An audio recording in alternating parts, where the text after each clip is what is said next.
నటుడిగా ఆయనకు మంచి గుర్తింపు వచ్చింది. పూరి జగన్నాథ్ కూడా నటనకు చాలా మెచ్చుకున్నారు. ఆ తర్వాత క్షణం సినిమా వచ్చింది. ఇందులో కార్తీక్ పాత్ర వల్ల ఆయనకు మంచి పేరే వచ్చింది. ఆ తర్వాత ప్రకాష్ రాజ్తో కలిసి మన ఊరి రామాయణం సినిమాలో నటించారు. ప్రకాష్ రాజ్కి కూడా ఆయన నటన అంటే చాలా ఇష్టం. పదే పదే చెబుతూ ఉంటారు. ఇక ఈ సినిమాలో కూడా నటించిన తర్వాత అప్పట్లో ఒకడుండేవాడు సినిమాలో అతిథి పాత్ర చేశారు. తర్వాత గాజీ సినిమాలోని ఇండియన్ సోనార్ ఆపరేటర్ పాత్రలో కీలకమైన రోల్ చేశారు.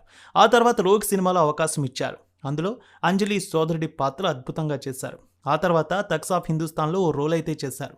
ఇది కూడా మంచి పేరే తీసుకొచ్చింది. ఆ తర్వాత ఆయనకు బ్లఫ్ మాస్టర్ సినిమా వచ్చింది. గోపి గణేష్ దర్శకుడు.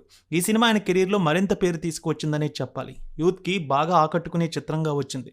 ఆ తర్వాత అంతరిక్షం సినిమా. ఇందులో డ్యూయల్ రోల్ చేశారు. ఇది కూడా ఆయనకు మంచి పేరును తీసుకువచ్చింది. ఇలా వరుసగా సినిమాలు చేస్తున్న సమయంలో ఉద్యోగానికి సమయం కేటాయించలేకపోయారు సత్యదేవ్.